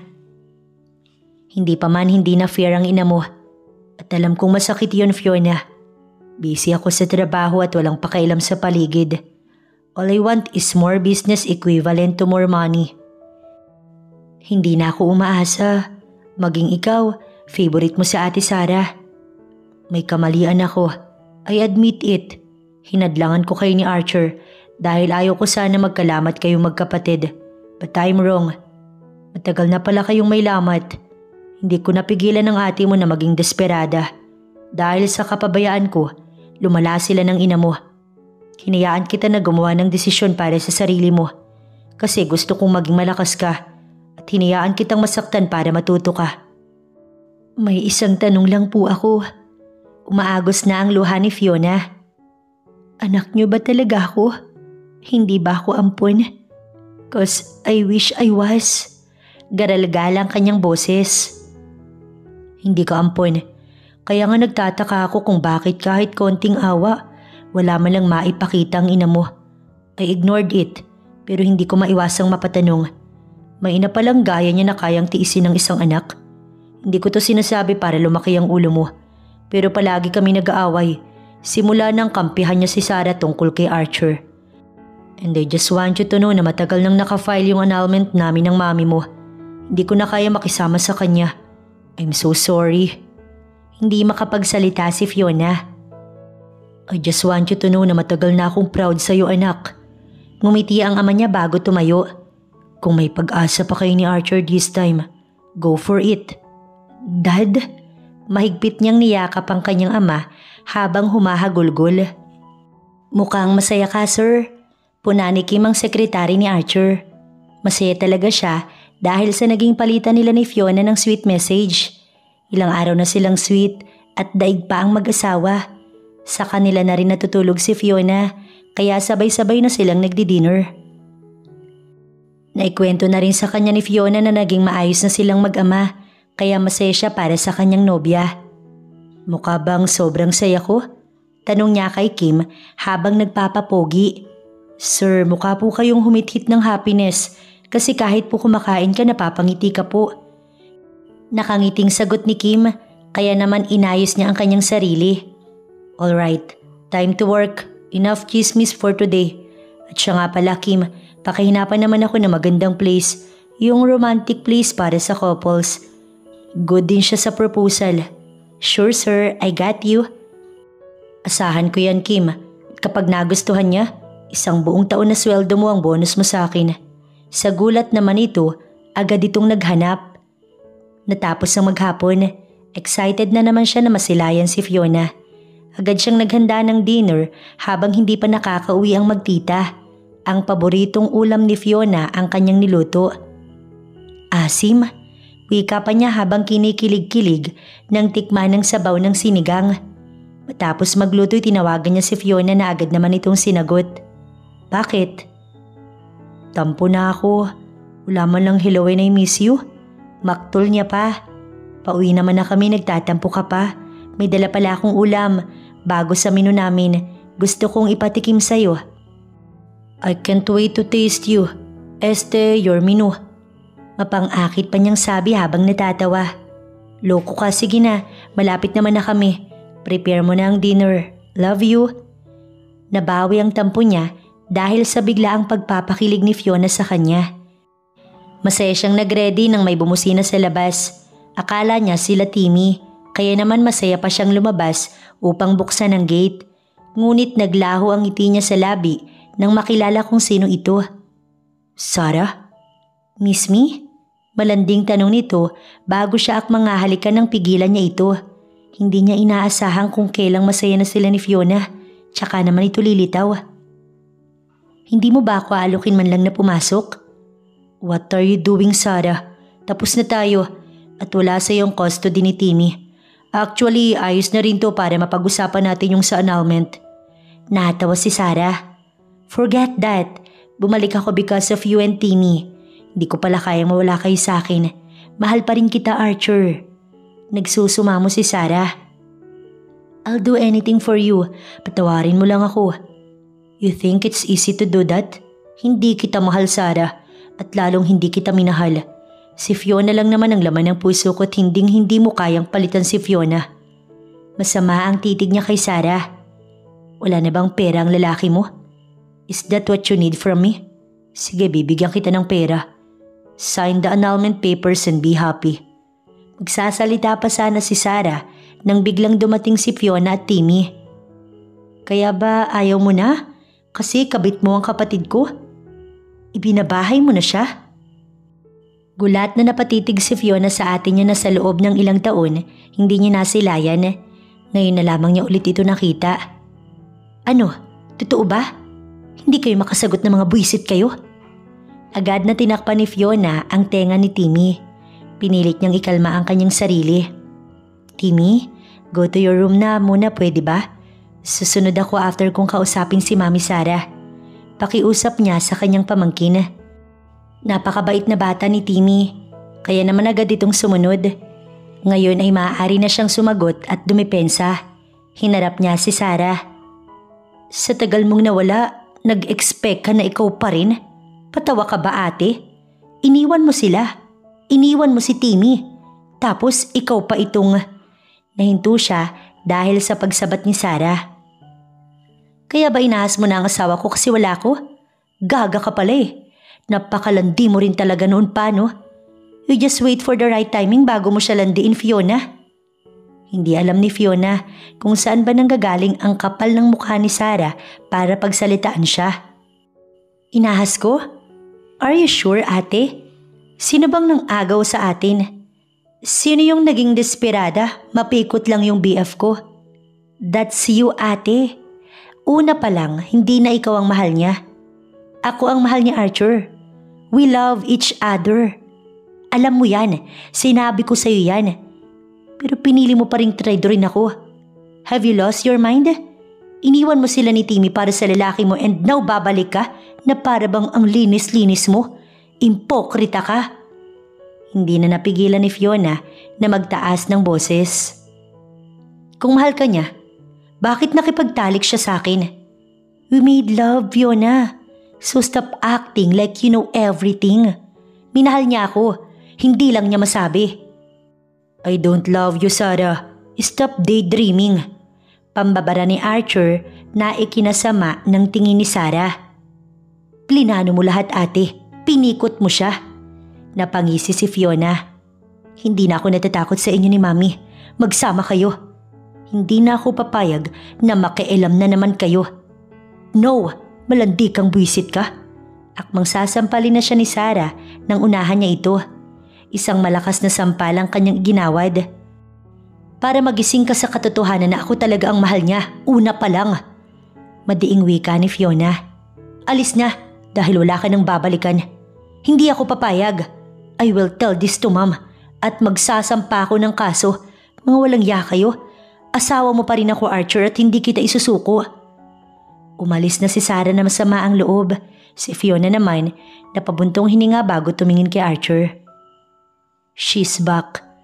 My sister is back. Paano na tayo? Natatakot na tanong niya. Shh! Agad siyang niyakap ni Archer. Kahit pa bumalik siya, walang magbabago, okay? Si attorney na bahala sa kanya. Wala siyang may kakaso sa atin, Fiona. Pagpapakalma sa kanya ni Archer. Tumango na lamang siya bago nagayang pumasok na sa bahay para makausap si Timmy. Alam ni Fiona na naguguluhan ng bata dahil sa biglaang sulpot ni Sarah. Kailangan mo siyang paliwanagan. Mabait na bata si Timmy. For sure, maiintindihan niya tayo. Tinapik muna ni Fiona si Archer sa balikat bago ito hinatid ng tingin. Malalim pa rin ang iniisip ni Fiona at hindi siya makatulog, kaya naman habang sumisimsim ng wine na nasa wine glass, nakadungaw siya sa bintana. Iniisip mo pa rin si Sarah? I won't let hurt you. At kahit lumapit sa'yo, hindi ko papayagan. Niyakap siya ni Archer mula sa likod niya. Hindi mo naman ako iiwanan, di ba? Hindi ko na makakayanan pa, Fiona. Napangiti siya bago humarap kay Archer. Inilapag ni Fiona ang glass niya. Sino naman na nagsabing iiwan kita? Ilalaban natin to ngayon, Archer. Tila ba nabuhayan ng dugo si Archer dahil sa kanyang sinabi? Promise? Oo naman, promise. Sagot niya bago ito hinagkan sa labi. Wala na akong pakialam sa sasabihin ng iba. Matapos ang taimtim nilang pag-uusap, pareha silang humiga sa kama upang makapagpahinga. Kinabukasan pagising ni Fiona, maaga siyang bumaba sa kusina upang ipagluto ng almusal ang mag-ama. Habang nagluluto, lutang pa rin ang kanyang isipan. Ngayon kasing bumalik ang ate Sarah niya, wala siyang ideya sa hakbang na gagawin nito upang magulo sila ni Archer. Busy si Fiona sa pagluluto nang mag-ring ang kanyang cellphone. Agad niya namang kinuha ito upang tignan kung sino ang tumatawag. Ngunit unknown number, kaya naman nagdalawang isip siyang sagutin. Hinayaan lang niya itong mag-ring at nang hindi na ito tumatawag, may natanggap siyang mensahe. Magkita tayo mamaya. Ako ang magsasabi kung saan ka pupunta. At huwag mong ipapaalam sa kahit na sino. May mahalaga akong sasabihin. Ito ang basa niya sa mensahe. Palaisipan kung sino ito, kaya naman sumasakit na ang utak niya sa mga nangyayari. Ayos ka lang? Sunog na ang niluluto mo. Bumalik sa realidad si Fiona. Gulat na pinatay niya ang stove bago napatitig kay Archer na kagigising lang. Pasensya na, hindi ko sinasadya. Napaso ka ba? Nasaktan ka ba? Ano bang problema? May masakit ba sa'yo? Sunod-sunod ang tanong ni Archer. Mabilis naman siyang umiling. Ayaw niyang pati si Archer madamay pa sa pag-iisip. Mawawala lamang ito sa focus at mahihirapang magtrabaho habang inaalala ang kanyang problema. Wala to, may pumasok lang sa isip ko pero ayos lang ako, Archer. Nakahanda na yung almusal ninyo ni Timmy. And Archer, pwede ba akong humingi ng favor? Masuyong nakatingin si Fiona sa nobyo. Oo naman, nakangiti nitong sagot. I need to go. Pwede bang ikaw na munang maghatid at sundo kay Timmy? Dito ako matutulog, don't worry. Bakit kailangan ka ba sa restaurant ng ganito kaaga? Ayos lang naman. Ayoko lang na magsisinungaling ka sa akin, Fiona. Mag-ingat ka palagi, mahal kita. Hinagkan siya ni Archer sa labi bago niyakap. Ako nang bahala kay Timmy. See you later. Salamat. Inayos ni Fiona ang gamit niya bago lumabas. Nakatanaw si Archer sa kanya hanggang sa mailabas niya na ang sasakyan mula sa garahe. Bumusina muna siya bago tuluyang umandar patungo sa restaurant. Wala siyang mensahe kung saan ang location, kaya naman sa restaurant na muna siya dederecho. Ngunit hindi pa man nakakarating sa restaurant, nakatanggap na siya ng mensahe. Daddy, nasaan po si Tita Fiona? Kusot pa ni Timmy ang mata nito.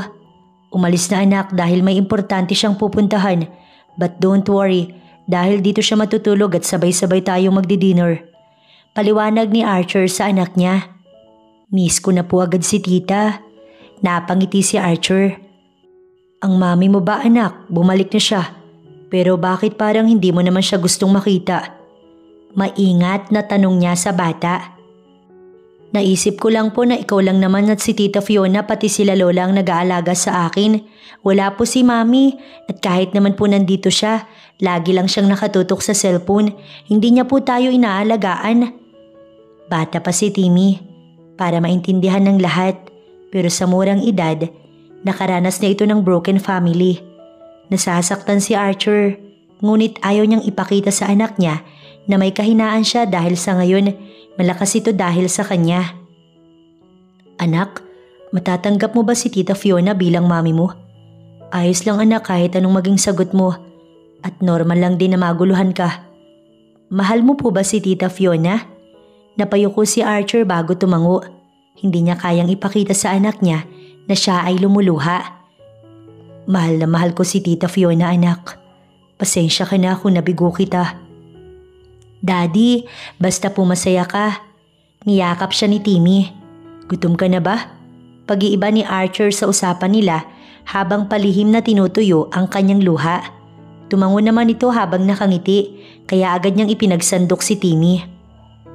Si Fiona naman nakarating sa lugar na tinukoy ng color. Hindi naman liblib ang lugar at matao pa rin dahil sa restaurant naman sila nag-meet. Kaya nga malakas rin ang loob niyang makipagkita. Ngunit hindi niya inaasahan na ang taong nais makipagkita sa kanya ay ang kabit ni Sarah. Madaming tanong sa isipan niya ngunit pinili niyang hayaan mo na itong magsalita. Kilala mo naman ako, di ba?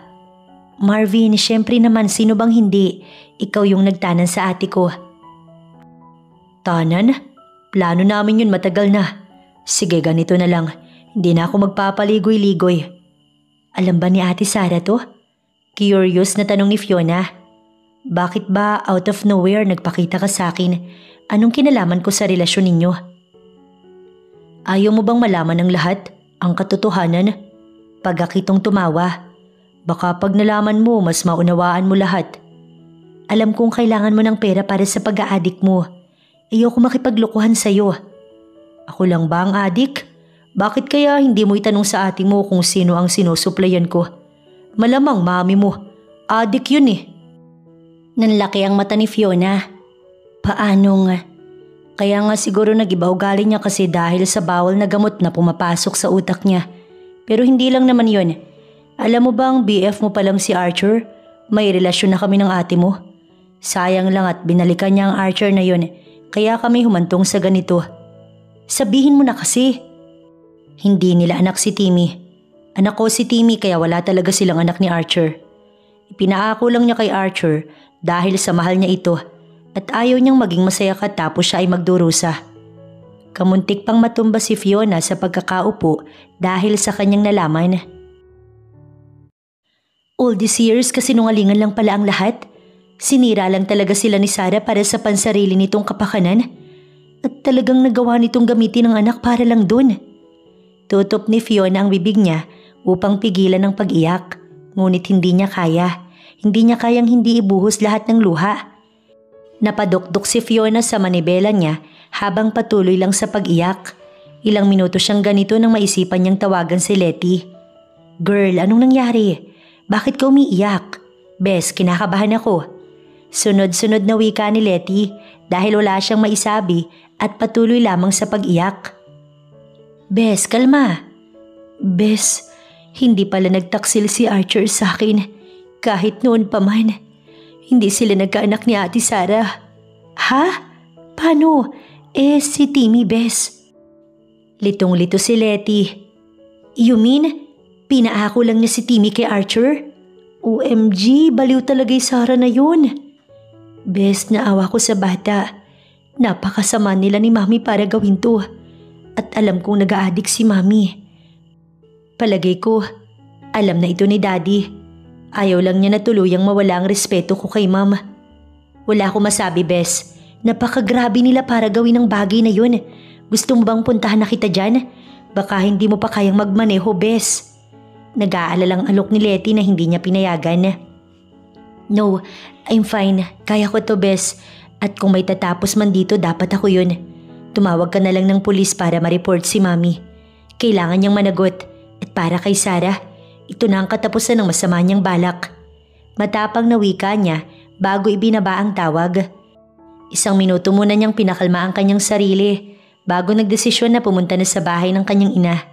Pinakiusapan na rin niya si Letty na sabihin kay Archer ang nangyari dahil wala na siyang oras para mag-explain pa. Pagkadating sa bahay, sinugod niya ang kanyang kapatid at ang ina sa loob nun. Nadalawang malandi kong kapatid. Nakangising bungad ni Sarah. "Look, Mom, we have a visitor." "Alam ko na lahat, Sarah." Anya bago malakas itong sinampal. "Napakademonyo ninyong mag-ina." "Mom, Mommy, help me!"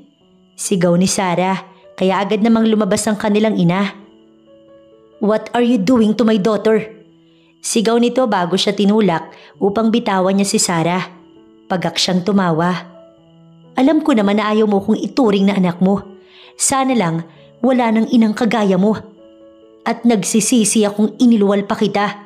Sana talaga pinalaglag na lang kita noon dahil ikaw at ang ama mo ang malas sa buhay ko. Masaya akong hiniwalayan ka ni Daddy. Kami ba talagang salot o ikaw ang salot sa buhay namin?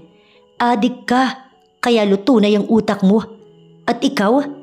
Bumaling siya kay Sarah at ito ay dinuro. "Alam ko nang hindi anak ni Archer si Timmy, kundi anak siya ni Marvin. Ikaw ang malandi dito, Sarah." Nanlaki ang mata nito at akma siyang susugurin nang marinig nila ang wangwang ng pulis. "Hindi ko pagsisisihan ng desisyon kong ito, Mami at Ate Sarah." "Fiona!" Sigaw ni Archer nang makita si Fiona nakaharap ang mag-ina. Natatakot siyang baka saktan ng mga ito ang kanyang nobya. "Leave it to me, Archer. Pamilya ko pa rin sila." Luha ang wika ni Fiona kaya naman mas natakot siya na baka gamitin ng mga ito ang pagiging mabait ni Fiona. "Sumuko na kayo, Mami." Nagmamakaawa si Fiona kaya naman doble ang sakit na bumabalik kay Archer. "No, hindi ako papayag na maging masaya kayo." "Ma'am, sumuko na po kayo." Pinalibutan na si Sarah at ang ina niya ng mga pulis. Nahuli na rin ang mga ito, ngunit kahit sa huling sandali, hindi niya narinig ang salitang sorry sa kanyang walang pusong ina. Habang si Sarah naman makakasuhan din dahil sa ginawa nitong pagpapaako kay Timmy. Kahit na hindi naman talaga si Archer ang tunay na ama. "Anak?" Niyakap si Fiona ng ama niya. Nahuli man ito ng dating, nakapunta pa rin naman ito. Naipasok na sa kotse ang ina niya at si Sarah nang dumating ang kanyang ama. Maging ito hindi makapaniwalang hahantong sa ganito. "Daddy, tama lang ba ang ginawa ko?" Umiiyak niyang tanong habang nakayakap dito. "Wala kang kasalanan, anak. Alam kong mas maaalagaan mo si Timmy. Kaya naman, anak, umaasa akong kukup-kupin mo siya." "Yes, Dad. Hindi po namin siya pababayaan ni Archer." Pangako niya bago napasulyap kay Archer na palapit naman sa kanila. "Archer, alagaan mo si Timmy at ang anak ko. Kapag nalaman kong sinaktan mo sila, hindi ako magdadalawang isip na ilayo sila sa'yo." Banta ng ama ni Fiona. "Makakaasa po kayo, sir. Dad na ang itawag mo sa akin. Total, kakasal din naman kayo. Ngayon mas mapapadali na ang annulment at wala nang magagawa si Sarah." Masayang may halong lungkot ang nararamdaman ni Fiona. Pamilya pa rin niya ang mga ito, kaya hindi niya maiwasang masaktan na kinailangan pang umabot sa magkasakitan. Lumipas ang maghapon at tuluyan niyang nakulong si Sarah at ang ina ni Fiona. Umaasa na lang sila na kung makalaya man ang mga ito, hinihiling nilang magbago ang mag-ina. "Matulog ka na. Alam kong pagod ka at tama na ang kakaiyak." Hinaplos ni Archer ang buhok niya. "Nalulungkot rin ako para kay Timmy. Mahal ko si Timmy. Hindi man ako ang tunay niyang ama. Kapag handa na siya, maaari nating sabihin sa kanya ang katotohanan. Sa ngayon, hayaan na nating i-enjoy ni Timmy ang pagkabata niya." Paliwanag ni Archer na ikinangiti niya. Nag-decide na rin silang legal na ampunin si Timmy. Kahit sariwa pa ang sugat sa puso ni Fiona dahil sa nangyari sa kapatid at ina niya, hindi ito nahadlangan upang patagalin ang kanilang kasal. Isang buwan pa ang lumipas nang tuluyan na ngang maanal si Archer kay Sarah. Nagdesisyon na silang magpakasal. Napawi ang kalungkutan sa puso niya nang matupad ang happy family na ninanasan ng kanyang puso. Kasalukuyan silang nagsasama na ni Archer kasama ang anak nilang si Timmy. Ang ama naman niya, Palagi silang dinadalaw dahil malapit lang ang tinitirhan nito sa kanila. Sa ngayon, bumabawi na sila ni Archer sa isa't isa at nangako na wala nang sino man ang makakasira at makakapaghiwalay pa sa masaya nilang pagsasama.